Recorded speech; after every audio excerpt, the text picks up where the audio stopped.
Hey everybody, it's Chanda Holmes, the premier leader of Team Pasha Bees. I'm here to talk to you today about adding the F word back to your vocabulary. It's failure. I know that one's sometimes even more scary than the actual F bomb.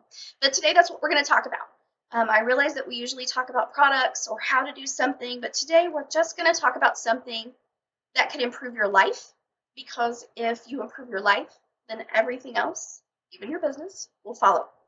So when we talk about failure, I like to think of people who are afraid to fail as falling into three categories. No, I don't have any citations to give you, so please don't ask me. These are just my observation.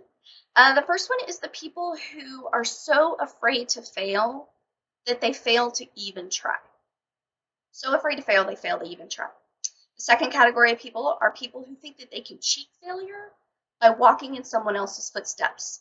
They identify somebody that has already accomplished their goal and think if I just do everything that they do, I can avoid mistakes and I can get there. The third group of people are those who think that if they weren't first or if they weren't fast, they've already failed. Okay, so let's break this down a little bit. Let's tackle the first group. That's the so afraid to fail that they fail to try people. You might think they're obvious, but they're not.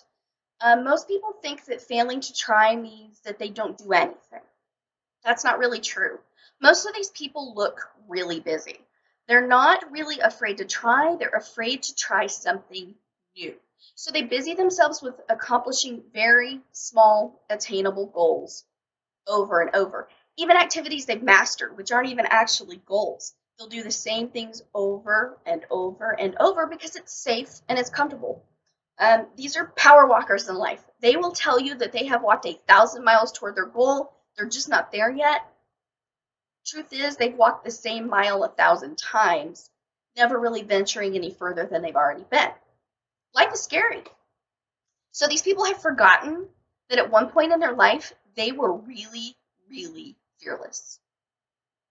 Everybody has something that they do today that at some point they had never done before. In fact, everything that you do is something that at one point you had never done before.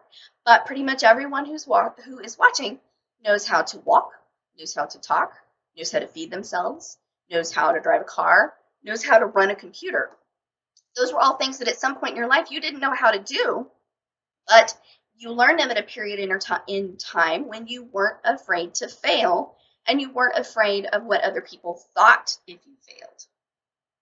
Okay, so there's no coincidence that that portion of your life, before you were afraid to fail, before you were afraid to be seen as a failure, you learned more than any other time in your life. Your learning curve was huge. You weren't afraid to fail. So if you take that mindset away, imagine what you could be capable of. You will jack things up if you do take that mindset away, and that's okay. But the only way to get off that safe base, you remember base as a kid, right? You played tag. Do you remember that kid who never lost, but whomever, never let go of base so they would never lose? That kid also never played tag. They thought they did, but they didn't. They never let go of base, so they never actually played tag. Fear of failure. The next group of people we're going to talk about think that they have outsmarted failure. They think that they can follow in someone's footsteps to reach the same goal without any of the hardship, without any of the research, without breaking a sweat. So my kid right now is really addicted to that new Peanuts movie. And there is a portion in the movie where everyone thinks Charlie Brown is a genius. And so he's walking in the snow on the playground, and all of the kids are following right behind in his footprints in the snow. And another kid says, "What are y'all doing?" And they say, "Oh, we're following in the footsteps of greatness." Okay, but if you're walking in someone else's footsteps, you'll never make your own mark anywhere. If you follow in someone else's footsteps, you'll never make your own mark. You can get pretty far this way. It's possible. But there's a big problem when you get to the end, when you start to reach your goals. You've replicated someone else's success. You are essentially a knockoff. And we all know that your own personal success as a knockoff feels a lot less victorious than if you were an original. Okay? The only job title for a lookalike is lookalike. I started looking up examples of lookalikes online, and I found that Matt Damon has a stunt double who looks a lot like him. This guy is in all the same movies as Matt Damon. He's in Hollywood. He's not famous. I didn't know his name. He gets paid a fraction of what Matt gets paid.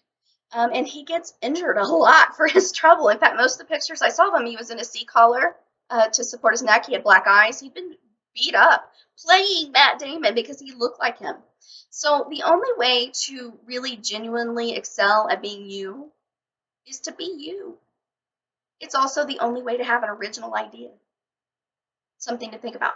So the last group of failure phobes that I want to talk about are the people that think if they didn't get there first, if they didn't get there fast, they've already failed.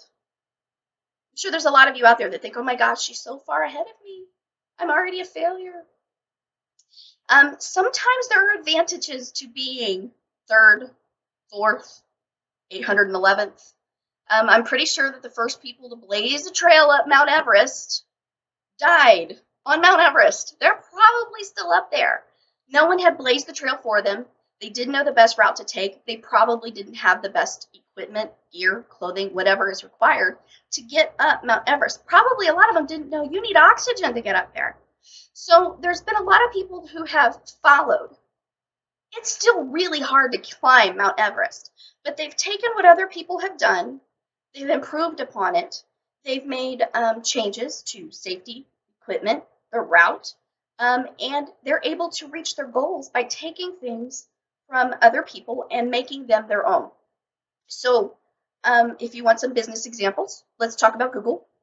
Google is certainly not the first, second, I don't even think it's the third search engine that has come out.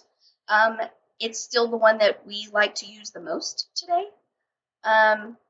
They took something that was necessary, a tool that was on the market. They improved upon it greatly. They put it out there for us to use, and it's pretty much the go-to right now, right?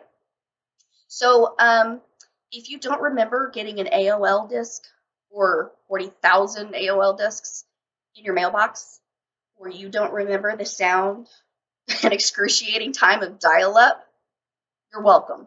Everyone that's come before you has improved upon that and given you a much better tool to use. Facebook is another great example.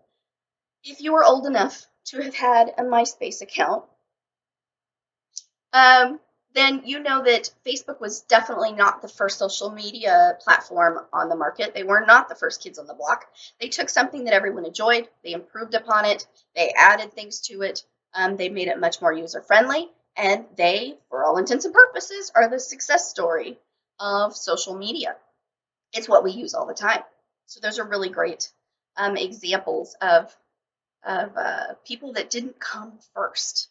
No matter what, slow and steady, slow and deliberate, the prize is still the same. So don't be afraid if you aren't first or fast, okay? The prize is still the same.